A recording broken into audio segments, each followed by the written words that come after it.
Hey everyone, welcome to another episode of 302 of a Kind. This is us, Kevin Indig, and my homie. And We Marcus. didn't practice it, but I think we need to do it at some point. Improvise. We need to get more Improvise. professional here. Yeah. So you can expect a total professional show. And actually, we got a lot of very exciting news we want to talk to you about today. Actually, today a little bit less, so we're trying to make it a little bit more with focused topics, and there are really interesting focused topics we want to discuss with you. So if you see us, if you see our pretty faces wherever you are right now, if it's on LinkedIn, Facebook, Twitter, YouTube, wherever, please leave a comment. We really like to hear from you, because we are basically just sitting at home and talking into a computer. So it's always nice to know that there's someone actually out there. But of course, it's also fine and awesome to just talk to you, Kevin. But nevertheless, Of obviously, course. it would be nice to have a little, to have a couple of people here, like Jochen, Kaffee Meow. What's up? What's up, Jochen? Great you're here. Thanks for joining the show. You've done the right choice. Again, it's super interesting this week. It has been a very interesting week, to say the least. I mean, I'm always amazed on how much stuff is happening actually during the week. When like before we actually did the show, I mean, like, this started as a German show. I was always a little bit like worried about, could you actually do a show like every week? Is there enough, to talk about every week? And dude, I mean, it's incredible. I had to throw away so much stuff. No, we can't talk about that. We can't talk about that because we have to focus on this. This is so important. It's just amazing. What a great time to be alive. So much stuff happening. So yeah, let's start talking about it without much further ado. First up, I want to obviously talk to you about this article I found on Search Engine Journal, but of course, I also read it as soon as it hit my inbox in your awesome newsletter. And this is actually something I found also in different sources. So I think it's a great kickoff to talk about this. Is LLM traffic really shrinking? Yeah, thanks for showing that. So here's the setup, right? In December of last year, so almost a year ago, I looked at 6 sites in the B2B space, and just to check how is the referral traffic from LLMs like ChatGPT growing. What I found is it was this is growing. sites you have access to. You're a consultant for them, right? As you have total access, you get all the data. Okay, great. Exactly. First-party data, total access, all the insights. And LLM referral traffic was growing incredibly fast. And at the time, I said, if it keeps growing at that rate, within 3 years, it could make up half of organic traffic. Okay, that was a year ago. Now, I think you even said that it could overtake Google, by the way. What you said, Yeah. Well, look, like, here's the thing, right? There is the traffic to the LLMs, and I think that is still on pace to overtake Google at some point if it keeps growing. Could be wrong. I actually made a $100 bet with Will Critchlow to say that. Anyway, we have formalized it. We'll see if it works out or not. That's cool. But this is referral traffic from LLMs to websites. And that, I mean, the interesting thing is, right, that traffic from Google is also shrinking, right? So now you have more referral traffic from LLMs and shrinking traffic from Google. So maybe at some point, it would take a while though. So LLM referral traffic is still a very small percentage of organic traffic. Now, however, I noticed in my data that since July, LLM referral traffic has decreased significantly. And so what's interesting about that is, obviously, why is that the case, right? There was a great analysis from Siege Media, Ross Hutchins, where they found that it's mostly B2B sites that are shrinking in referral traffic instead of consumer sites. And that led to the hypothesis that it was basically seasonality that led to the decline, right? Business people are basically on vacation. However, I'm not on vacation. I'm a business people kind of guy. Me, Marcus, you kind of were on vacation for. In July. Oh yeah, I got it. All right. Anyway, maybe it's a different. We have to compare Germany against the US. No, it's all good. I was just yanking your chain. It's all good. Yeah, all good.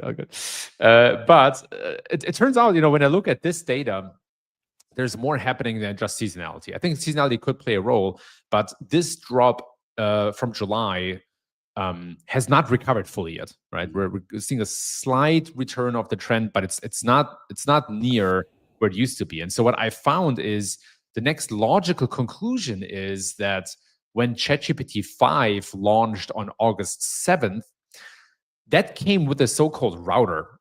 The router, essentially, the job of the router, it's a little script that, or I don't know, it's a little script, but it's a script, a feature that looks at your prompt and then decides if it wants to use a basic LLM or a reasoning LLM. Now, important that it's usually the reasoning LLMs that give answers with citations that lead to referral traffic, right? So my theory here is that it's a systemic change within ChatGPT that caused this dip. And it leads to a But let me understand. Are you saying like a reason? There was a little bit of a slight sound error here on my side. So are you saying like if you do like the reasoning mode, there's more citations, more links to websites, and if with another model it's not, and this could be the difference here. Correct. This is the difference. Okay, the router is biased towards non-reasoning models. They're also more expensive, and a lot of people use them by default, like me. But you maybe you don't always need it, right? And so I think that's a better explanation here. Now, the bigger point though is that referral traffic is not a great way to judge your success on LLMs because most people don't click citations, right? What's much more interesting is obviously your visibility. How are you mentioned? When and where are you mentioned? Right? Is the LLM basically recommending you as the best solution or product, or is it recommending someone else? That's the much better way to think about LLMs than referral traffic. And I don't think like I've abandoned my hypothesis, and I now have the opinion that we're not going to reach meaningful referral traffic from LLMs. They're not a traffic play, right? They're a visibility play. Yeah, absolutely. Yeah, but this is still amazing, right? I mean, like, because we heard, oh, you got less traffic from Google, but oh yeah, I mean, like other search engines are basically jumping in here, and you'll get the traffic back. Oh, it's less traffic, but no worries, it's less traffic, but it will convert better. And now we are at less traffic, it gets even less. Oh, you're not getting clicked anymore. So, dude, also this is really for a webmaster, this is pretty tough pill to swallow. And especially because it's not only you seen that stuff. Also, Seer Interactive, Tracy McDonald also had a great article here, basically also researching the AIO impact on Google CTR. We talked about this before, and this is a September 2025 update on this. And you can see this here just as well. You know, it's kind of getting worse and worse and worse. Organic CTR, even if an AIO is not shown, is gone a little bit up again. But I mean, like we're coming from a whole different number, and I mean, like obviously, but which is also crazy, right? I mean, also the organic CTR when an AIO is shown, obviously this is super low. I mean, like you just said this, but also for Google, again, they need to make money somehow, right? Paid CTR when an AIO is not shown, 13%. Okay, this is so almost the same, I would say. And if it's shown, also we're coming from almost like 15% down to 6%. This is crucial. This is really crucial. How do you see this? Yes. No, you're absolutely right, Marcus. Great catch. It's interesting because, you know, on the one hand, we just had the earnings call with Google where they have increased their revenue. All good. That's what we heard, right? It's all good. Life is great. More clicks to publishers than ever before. Everybody's happy. Right. The world is great. Something? Yeah, exactly. There's no reason to be concerned at all. So look, like how can that go together, right? How can clicks or click-through rate on ads go down and Google make more money? There's just one explanation. It's higher CPCs. Yeah. And that's what's happening in the background, right? Fewer ad clicks. Now, because you're also saying they convert better, right? And this is why we can also justify a higher CPC because it converts better. Hey, you know, you can pay us a little bit more because it converts better. Yes, if Google would actually show the clicks on ads, report them, I think would look maybe slightly different than what they're trying to paint a picture of, but they don't. The other thing is that Google made a recent change to the layout of ads, where now they're not. Okay, you have that in? Yeah, I mean, this is. I mean, I build it up for the solution Google came up with, right? Yes. Also, Yes. just give me one more. Yeah. Didn't want to spoil the beans. Didn't want to spoil the beans. Caught me right there. This is the exactly storyline. This is my narrative I wanted to build up. You basically saw me like I try to sway the narrative in a specific direction. Storyteller. You're just a storyteller, Marcus. Yeah. But yeah, exactly. So we're seeing this crazy divergence, and I think essentially it all leads to the same outcome, which is that clicks are basically dying out, right? They're going mostly away. I'm not sure if we're ever going to get to 100% zero click rate. I think there will always be a little bit of SEO traffic from LLMs and from Google, but I don't think that's where the meat is. I don't think that's where the party is, right? I think the party is really in clear recommendations from LLMs. And yeah, and you just mentioned it. I think Google, did something. We talked about it, and we were like sort of appalled by that move, because basically Google launched a new ad layout, and I don't have the screenshot, but you know how it is, right? So you basically see the sponsored results up in front, and you can actually click on it, so they all disappear. I mean, which is a very interesting click for Google to measure, with keywords people click on that. Actually, they don't want to see ads. But what happens, and this happened to me as well. I'm almost ashamed for saying this, but it has also happened to me that I thought this is going to be an organic result, and it was actually a paid result. And this is crazy. This is how good they have become, because I was always making fun of people like, like 9 out of 10 people can't differentiate between the paid ads and the organic. And Google has worked a lot making it like very obfuscating, that on the server result page. But they finally found like the holy grail. I mean, like, you have all the smart people in the world working extensively and tirelessly to find a better way to make people click on ads, and they found it. I mean, this is really with this new ad layout. And it's not me. This is funny, because again, I felt very embarrassed when I first clicked on one of these ads, when I thought it's going to be an organic result, and I felt really embarrassed. But now I can see there's a lot of people, even Will Reynolds, right? Also very experienced search marketer. Holy smokes! Even I almost fell for the new Google layout. I fell for it. So this is why, obviously Will Reynolds. Yeah, me too. It's deceiving. Yeah. And here, have you unintentionally clicked on a Google ads because of the new sponsored result grouping layout? 63%. I mean, this is pretty damning. A lot of people saying this, and this is, I mean, if it's even happening to us, just imagine like everyone. And again, there was like 9 out of 10 people couldn't do it before, right? When it was still somewhat distinguishable, right? And now it's thing. I think for Google, phenomenal, right? I mean, this is really this is what it's so crazy, right? That it's basically less clicks, less CTR, less traffic, and just a little bit higher PPC, and also let's find some ways to make people click on ads even more. And this is basically how I grow my business in an investor-friendly way. This is crazy, right? I mean, like, what times are we living? This is, I mean, what do you say? Yeah, no, you're absolutely right. Like, this is 2025, man. Like, what can still shock us? But look, like, there's an interesting meta question here, which is, let's assume that users cannot distinguish between paid and organic results anymore, which maybe for most people, we're actually there right now. Yeah. Okay.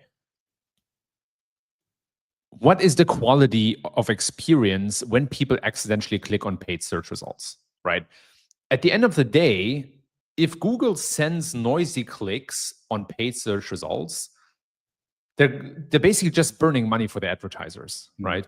Because paid results are always transactional, right? You always want to buy something. I mean, it's a 90% of the cases you want to buy something. I mean, in the end, you want to buy something. It could be also early stage of the funnel kind of thing. Yeah, I get it. Could be early, yeah, exactly. But I think most of the time, there's some transactional intent here, right? So if you accidentally click and you want to buy something and it works, then it's a good result for everyone, right? But If not, then they're basically just burning advertisers' money when people are maybe not yet ready to convert. And so for me, the ultimate question here, and I'm sure Google has tested this, right? They test everything to the full extent. So the question to me is always like how good are the ads, right? Like how good is that experience? If it's as good as organic results, that is probably what Google ultimately wants. That is the perfect match for Google because they don't need to send somebody to an unpaid result. It's the perfect site, and it even wants to give me money to refer people to it. Of course, here you go, right? Yes, exactly. Yeah.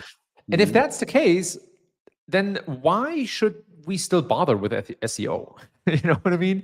Like part of the appeal of SEO is that either the paid results are not as good as organic results, or people are not ready to transact, or maybe not everybody's ready to transact. So they still want to learn more information. And that's why they click on the organic results. But you have to ask ourselves, if the paid results are as good or better than the organic results, then why do you need SEO?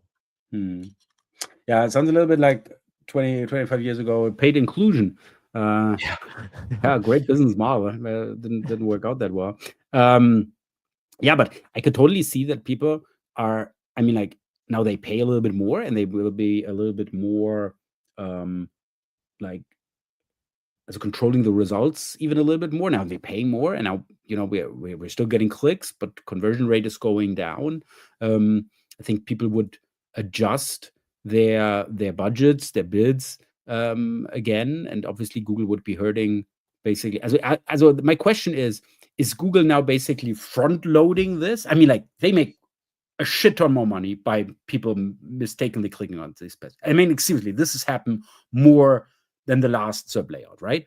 So is it basically, we're making so much more money, and then you gradually, because again, you get a very interesting KPI with this people actually hiding the ads. I mean, this is a very important KPI, right? And then you can like iterate on that and remove them there. It's like, oh yeah, we found all these things where we don't need the ads anymore, which basically also says, right, these ads, which probably would be converting not that well, and so I take them out of the equation again to basically make the conversion rate better again afterwards. So are they like front loading this and basically like clean up the mess later, or we just want to make more money? What could it be as a capitalist company? No, like no, I missed the other part. I don't know. While I was talking, I was like, "What's the other scenario?" I don't know. I mean, the reality is Google is not growing. Is it from a user perspective, right? Where are they going to go? Where are they going to get more users from? More people being born, right? So Google needs to stimulate that people make more kids. How else are they going to grow? They can only grow by showing more ads. And I mean specifically, like not all of Google. I mean specifically the search segment, the search product, right? If you actually look at where Alphabet grows, it's Google Cloud. That's what's skyrocketing right now. So I'm not saying Alphabet cannot grow. I'm saying Google search is not growing. There's not more users. You can see it in the traffic stats. Nobody shows growing traffic stats, right?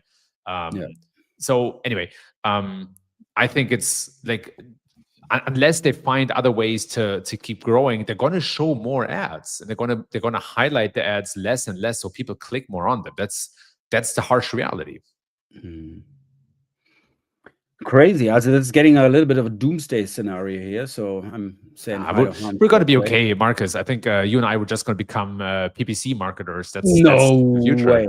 No way, dude. It's I don't know. I mean, like I did PPC in the days when it was so fun, but I don't know. And again, still with PPC, I think there's not going to be PPC marketers as specifically like on Google in the near future, because again, I think it's going to be a big black box. Basically, like, okay, what are you doing? Okay, this is what I want. This is what I'm willing to pay for a lead.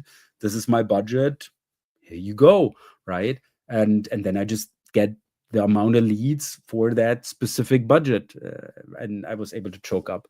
Also, I think this is going to be, but no, I mean, like how we used to like optimize the ads and all, like adding stop words and stuff like this. I mean, this is like, why would Google, do this? I mean, this is all not needed anyway, right? So why do you need to give this to the people, while it's really just about your budget and basically what are you able to pay me for X, and then I'm going to try to make X for you. That's it.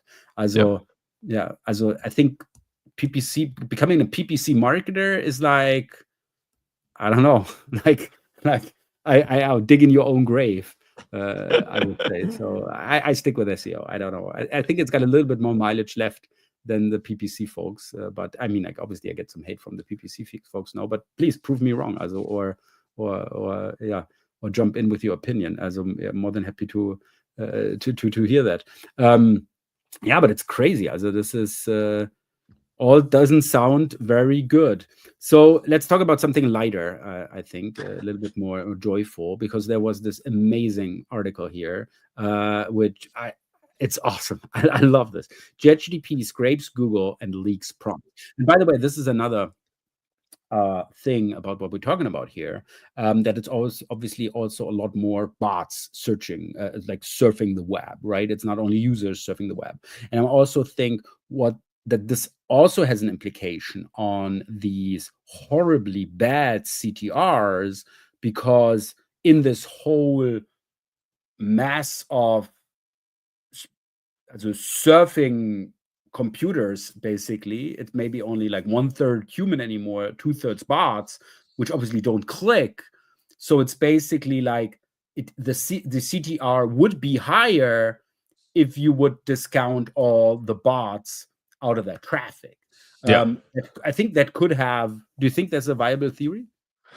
I think it's a viable theory. I mean, already now, when you use ChatGPT Atlas, their browser, and you have it navigate the search results or buy on a different store, you can either tell it to intentionally click the ads or avoid ads altogether, and it will do that for you, right? So I think it's a bit of a user preference question until ads are being built into the browser, right? Until or the agent has built in ads or some sort of sponsored model, which I think is still unclear right now. But you can either build agents right now that click on your competitors' ads, or you can just say avoid the ads, and then like either way, I don't think it's going to be a smooth sailing for ads in the future. Yeah, and I think also very tough for Google again, because again they are they make the prices higher, right? CTR is going down, and then I have all these bots basically searching which don't click, and the stats just get That's you. Thank you. And the stats get like worse and worse. To what point, like, Google really needs to, I mean, they're trying this with the num100 and everything, like trying to get rid of scrapers, right? I mean, like, we all saw this in our GC data. But with these initiatives, I think they come more and more into that position that they have to fight it even more, as basically get the scrapers out, to not have the numbers in overall look so bad. Correct? Yeah. I mean, don't get me started. But I will get you started. Yeah, get started. Please get me started. Okay, look, like the state of data. Okay, the state of data from Search Console, which is first-party data. That's as first-party as it gets. It's like server log files from Google for webmasters. The state of data is ridiculous, right? Because in March of this year, Google rolled out AI overviews broadly, and our impressions spiked. Obviously, clicks went down. And then in September, when Google removed the num equals 100 parameter, impressions tanked by 25 to 50%.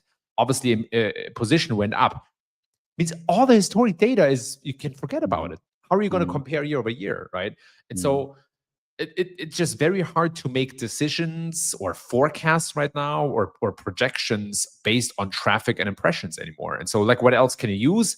You can use maybe ranks, but forget about using that data for Google, because as I just said, due to the impressions dropping, every position obviously had increased, right? Because it's a calculation of the impressions factor into the calculation of position, and so that means you need to use third-party tools like a SEMrush to make sense of it. But it's incredibly messy and disturbing for marketers and makes them less likely to invest in organic as a channel. Because if you are an SEO and you have to pitch to leadership and you ask for X money, then they're gonna ask, okay, what are we gonna get back? And if you want to make a projection based on traffic, then good luck. Good luck. Good luck. Wow. Oh yeah, Place. you're totally right. Yeah, I mean, it's like SEO has always been hard to sell. I mean, like especially in comparison to PPC, right? The PPC guy, oh look, I spent $1,000, I made the company $1,500. Give me more money. The SEO comes in, it's like, hey, I need SEO budget. What do you need it for? Well, I write this content, get some links, pitch PR, and so what can we expect in 6 months? Well, it depends. Right? Yeah, it's a super tough sell, and I get the point that it's even tougher to sell SEO. But isn't this a good thing for Google? As I mean, like I think Google still has an official stance that actually SEOs are good for the ecosystem because we actually help also Google, to make all these websites more accessible, to get more. I mean, like really, we do a very important job. I think also for the whole web ecosystem and search engines. So I don't think Google or any other search engine has an inherent problem with SEOs, despite obviously the black hat spammers and everything. But I think we do a very important service here.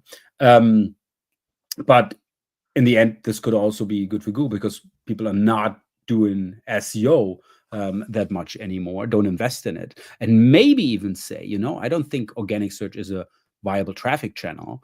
I'm just going to focus on PPC because this is where I can actually calculate, and obviously that helps Google, and budgets are shifted from SEO. People that just, I don't know, like spend a couple grand each month on SEO, on consultants, links, content, whatever, tools. There's now, okay, let's move it to PPC because we don't know if this is really a sustainable traffic channel. Wow. I think that's exactly. Sorry to cut you off there at the end, but I think that's exactly kind of a thought probably some people have.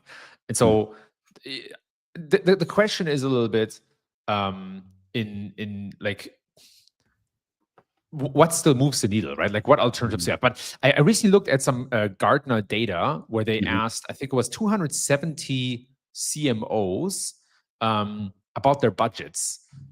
So Marcus, my question to you, what do you think, how many % of marketing budget go into SEO?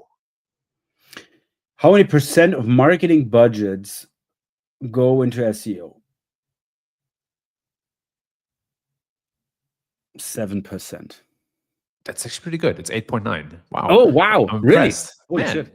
Okay. Good. Yeah, good it was between like, I would think it must be beneath 10, but it's also not like 5. Also, okay. Yeah. Wow. That's pretty good. It's pretty good.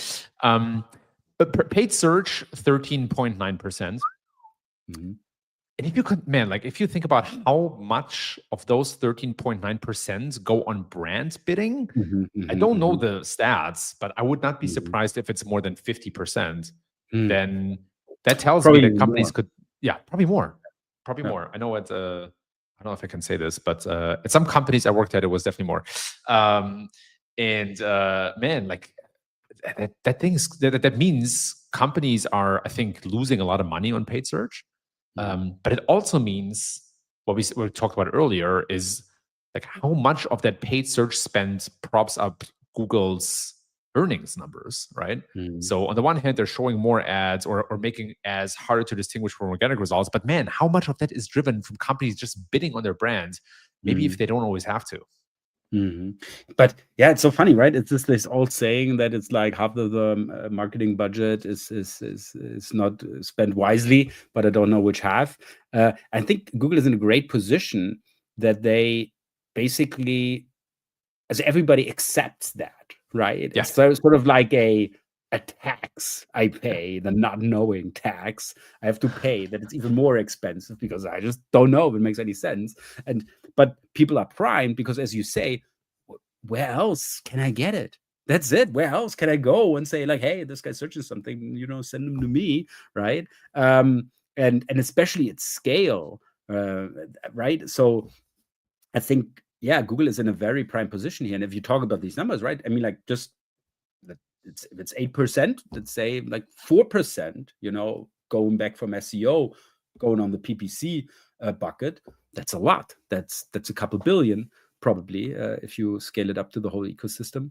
Okay, as I never thought about it this way, dude. I'm really getting depressed, dude. This is okay. Let's talk about something light, really. Such fun. You go. Really, I'll be quiet. I didn't think about it this way. You know, this could also be a very elaborate play, basically to shift budgets. I mean, like, or it's a welcomed side effect of the whole shenanigan. Let's say. Yes. Okay. This story, you've probably seen it. This is just fantastic. So, yeah, let me fill you guys in how this worked. So basically, these guys, they wrote a blog post, and all of a sudden they had like very weird data in their GC, right? Always with starting with openai.com/index/ChatGPT, right? Due to a sudden urgent meeting, we need to cancel today's meeting. You need to reschedule a meeting for that. Can you please share through slots to draft the sentence? Like, what? This looks like somebody was prompting something, right? Why would I see this? Is there Baron guys specific ordinances or health budgets have passed in many cities since what? Okay, whatever. I tried. I haven't read it before. I'm sorry. These are very hard words. Yeah, while our official return date is Wednesday, the building will be open for anyone who wishes to come in early on Monday or Tuesday. Blah blah blah blah. Right? Also, how this is clearly prompts, but how did they end up in Google Search Console? And this is just so funny. And by the way, this is also stuff like look at these prompts. These are very elaborate prompts. And by the way, in this case, somebody was basically just pouring the heart out, basically. Something about a relationship. I didn't read the whole thing, but definitely something about a relationship or something. Just imagine you put in this prompt, right? Like a week ago, and now you read it on this blog. I mean, like, obviously nobody can see that it's you, but nevertheless, it's like, oh my God, right? It's all in the output. And how did this work? And this is just so crazy because this blog actually also ranks for openai.com /index/ChatGPT because they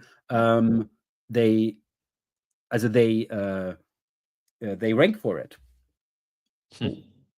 Basically, it just says that the stream has a problem on Facebook. I was thinking about this. Damn it. Oh. Okay, doesn't work. Sorry.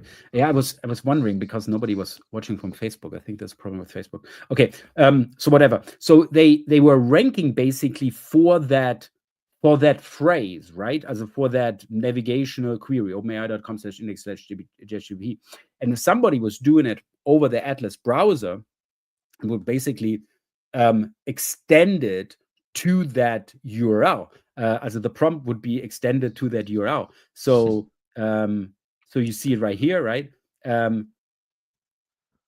then this gets sent to Google, basically doing a Google search with that, and this is how it ended up in Google Search Console. And it's like, oh my God, you know, as what I mean, like, obviously two things that need to happen there. First, them ranking really well for that navigation, basically, and the other one that Atlas is doing it not optimally. They're not doing it optimally, basically parsing that prompt through again, as because they extend it to the URL. And therefore make it show up in Google Search Console. As what a crazy coincidence, right? But on the other hand, I'm like super jealous, you know. I mean, like, how awesome would it be, you know, to have that data actually in Google Search Console? That would be freaking amazing. Yeah. Although what I find interesting is, you know, like with Google Search Console, you won't get these fringe queries that have only been asked like once in a month or something like this, because obviously this is comes towards personalization, and these are the queries that Google won't give you. So I'm a little bit surprised how it would actually rack up multiple impressions for a specific prompt to be able to actually show up there, said it's not a French query. Obviously, this could also be like fan out related or something like this, but do you have an idea on what's going on? Yeah, that's what I wonder about as well. Like, but the thing is with fan out, it creates different versions of a query. So they should also not be the same. And if you were to say, okay, people ask different queries, but the fan out queries of their unique queries are the same, then these don't look like typical fan out queries.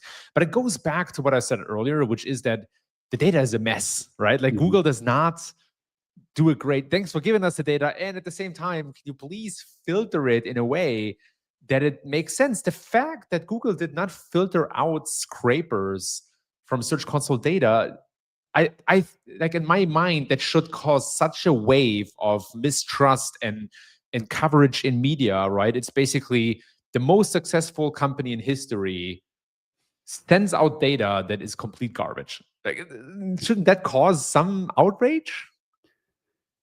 I mean, I think it's not a lot of people are confronted with that data, right? And I think this, like on the, as you want outrage, right? As in you need like general population kind of outrage, because I mean, like we SEOs, we've outraged a couple of times and nobody cares, right? I mean, like, there's so many issues, all the SEOs were like, oh, you can't do this and this is bad. Sometimes nobody even listens or answers or anything. I mean, we don't have a search liaison anymore, right? I mean, like what, where do you even raise these concerns today? And I think it's too niche to be like a public outcry, general population kind of outcry. Okay, let me rephrase. But like myself, I'm like, at least I get something. Is it just me being like, is this like Stockholm syndrome, that it's like, oh man, at least I got something. I love it. At least I got something. Or how do you see this psychologically? Man, I'm in the same conflict as you. On the one hand, I'm like, at least we got something. On the other hand, I'm less and less convinced that it's enough to make decisions. And if it's not there to make decisions, then what is it there for? Like it's just to look at. Cool. I can look out the window as well. I have a nicer view than my Search Console. Just kidding. Of course, everything is going up and to the right. So if I had to rephrase, at least I wish that maybe a journalist in the next conversation or interview with Sundar Pichai brings this up, right? If we don't get public outrage and people going on the streets, at least let me get one uncomfortable question for the CEO of Alphabet.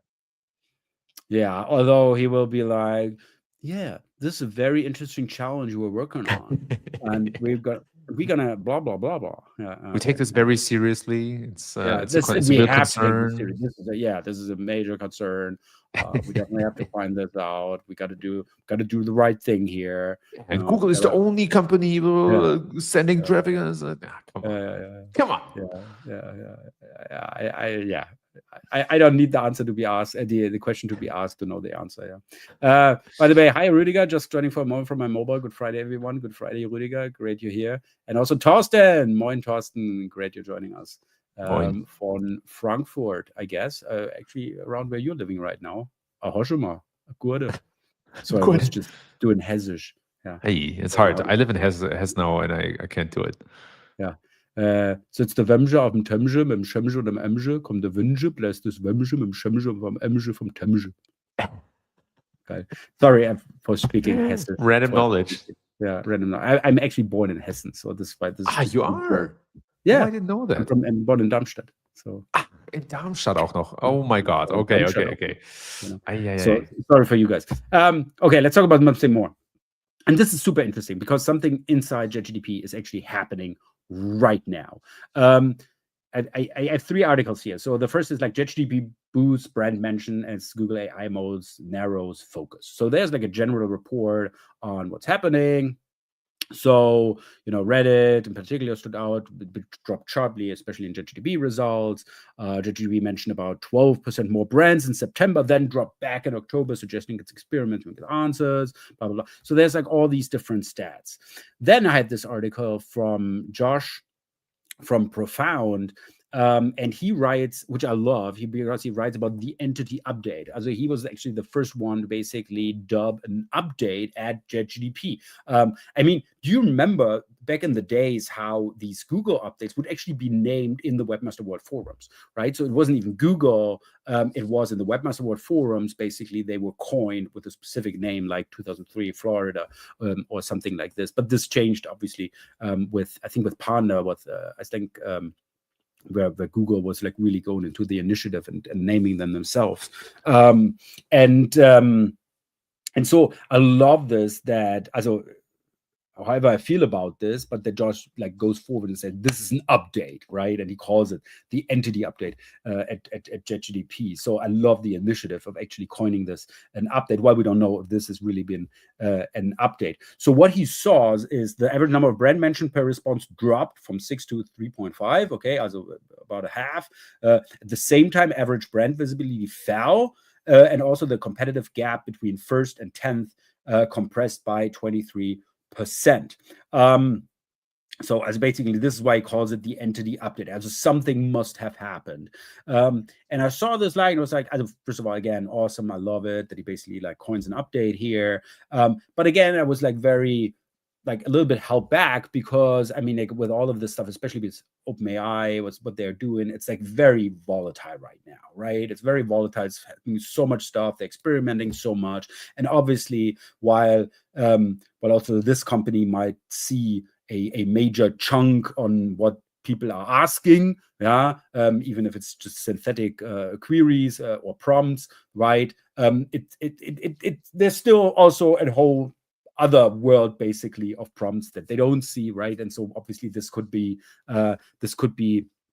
just like some large scale effect that basically leads to the conclusion, but there isn't really anything. But then our good friend and one of the most knowledgeable SEOs out there in the world, Andrea Volpini, found something, and this is when I was really like, holy shit, something is going on, because Andrea actually found a hidden entity layer of ChatGPT, and he sees this basically this pushed from named entities to products, and he basically says that it looks like that ChatGPT is building something similar to the basically Google product knowledge graph. Also obviously they have a knowledge graph and they also have a product knowledge graph.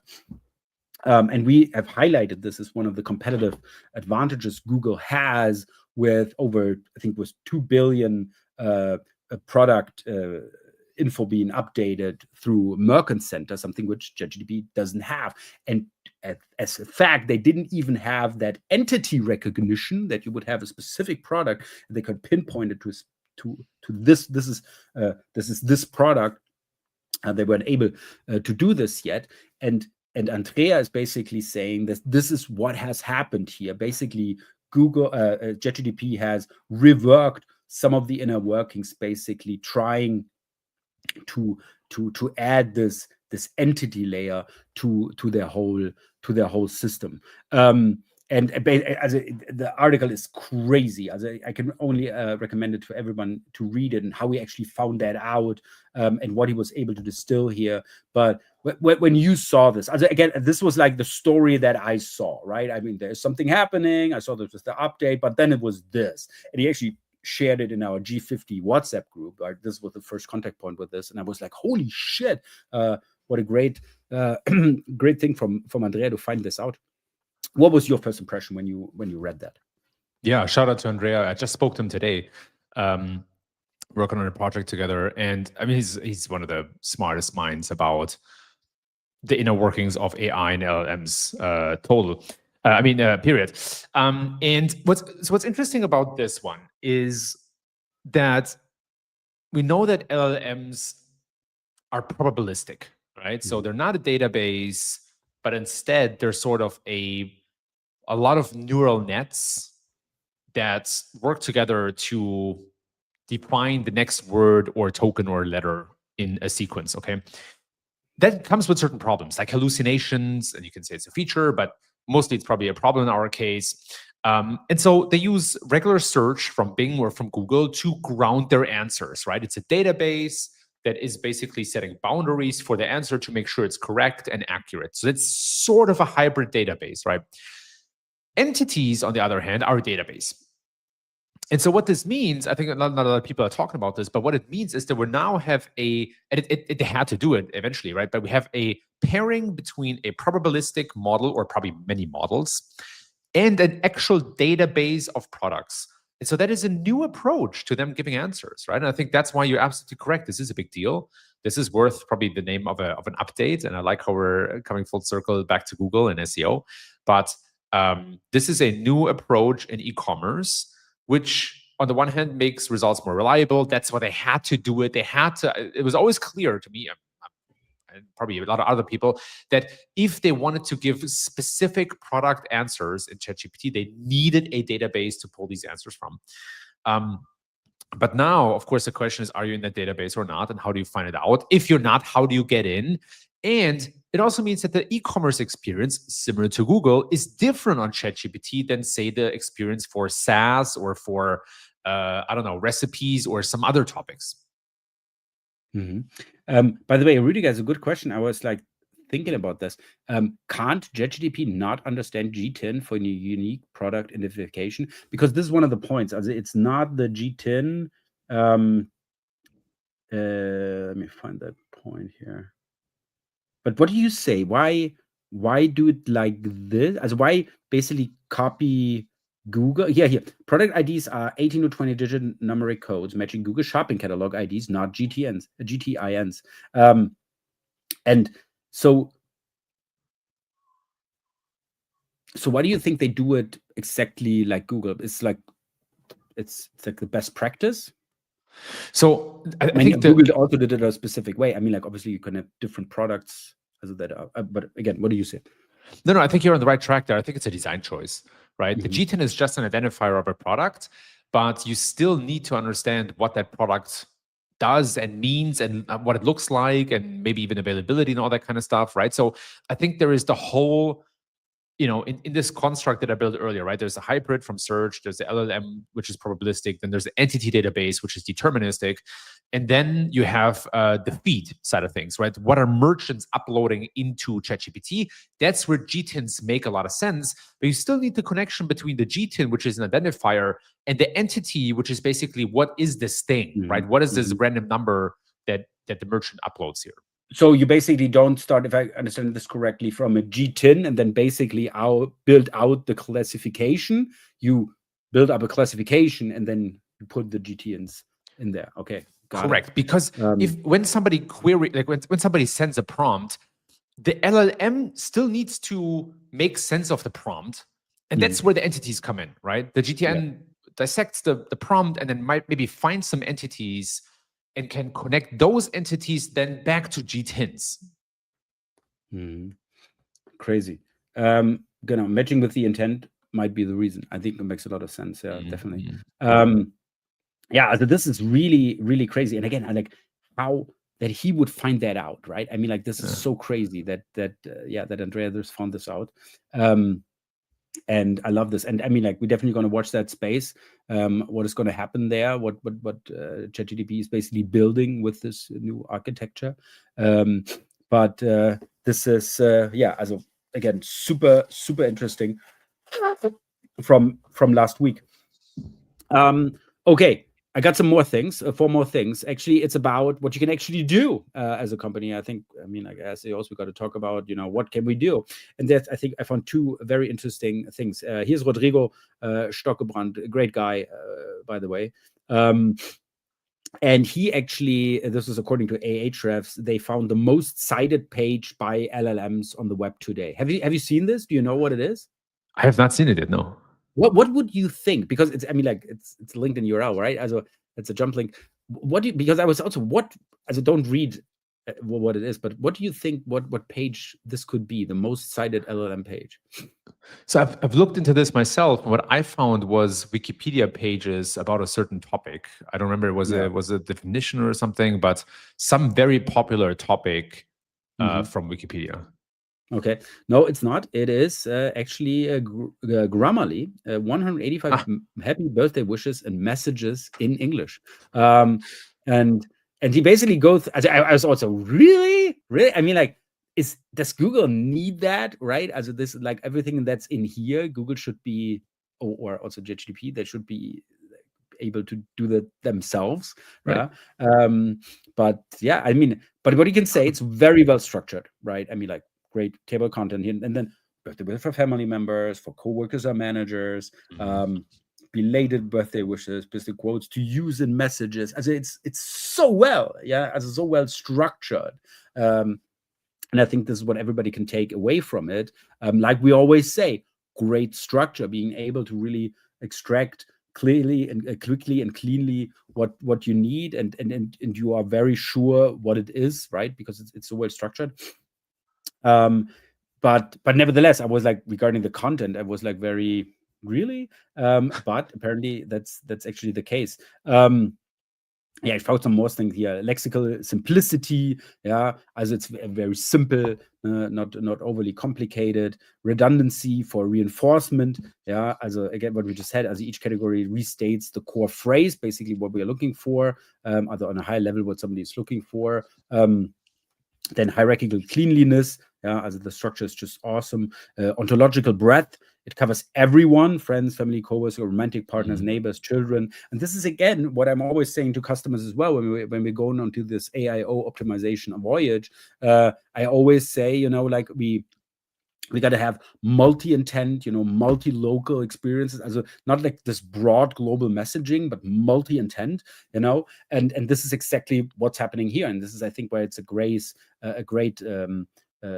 example of a well-structured page for getting citations in LLMs, and then quotation diversity, obviously, because you also have different quotes in here from different people and stuff like this. Also crazy. Also I wouldn't have thought this, and look at it now. I'm like, really, okay, I get it. And this is exactly, I think, if you would consult, right, this is exactly what you would say. This is how we should be doing it. And I'm definitely going to use this example, I think, a little bit more in the future. But yeah, great analysis here from Rodrigo. And another interesting thing I found is this one here.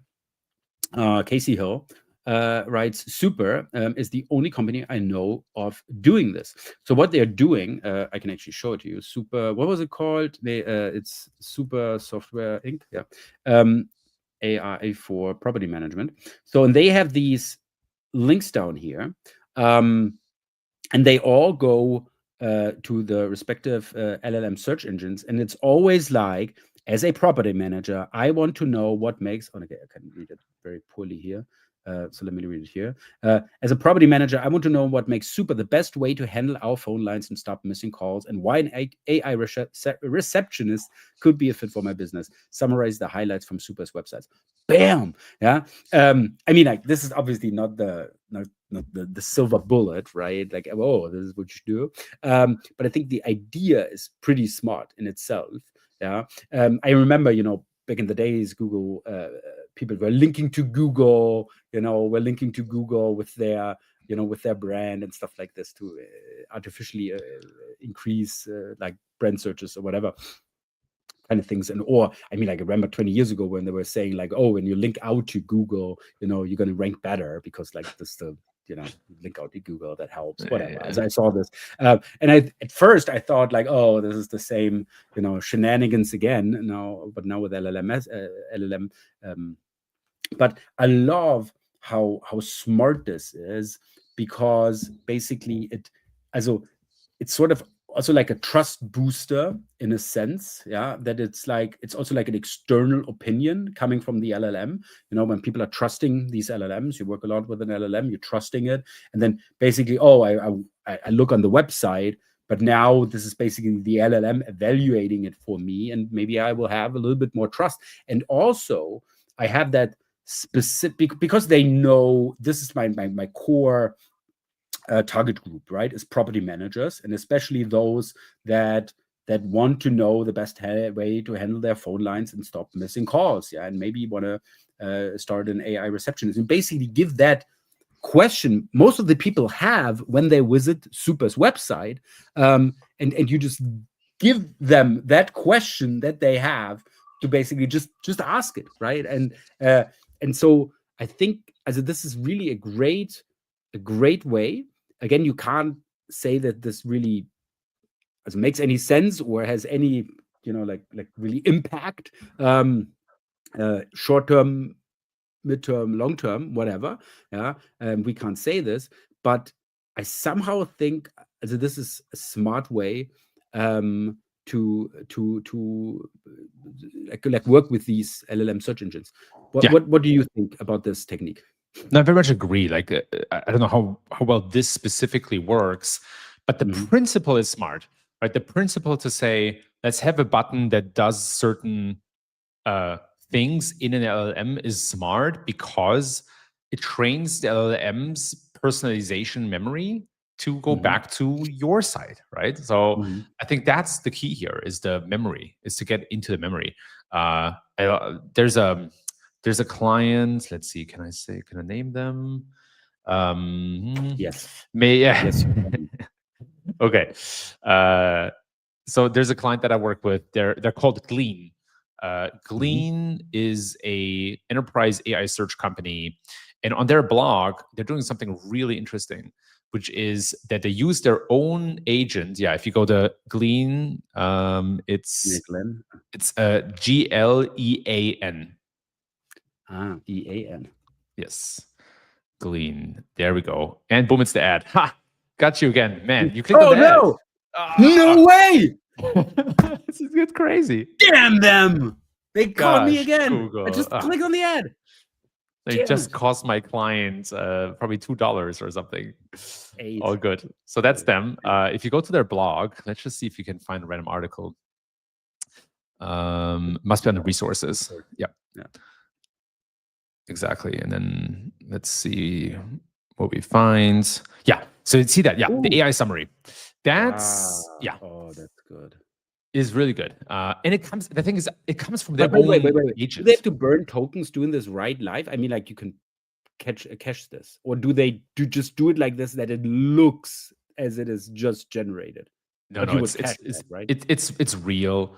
And the thing is, it's their own agent, right? So it doesn't cost as much, but it causes really good engagement, right? Because people, because people read this and just stay in there, because it just happens. I will stay on the website. Yes, I think it's so smart of doing this like this. That's why I asked you, maybe cache it, but you still show it like this, because we are now learned this, right? And now, it takes a while, let me wait. And I basically just increased the dwell time on that page, while I could have just put it there. Right. The dwell time, and people pay attention to it, and they want the summary, right? So what happens a lot of times is, especially with blog content, people go to the blog article and they skim, and if they don't quickly see some signals that it has the answer, they leave, right? But with this, because you follow it and you see what happens, you actually read the thing, and you increase the chance that people find what they want on your article. So the blog does really well, right? The whole website does. Oh, am I gone? Ich höre dich nicht mehr. I don't hear you. Okay. Do you hear me? Oh, yeah. No, he's gone.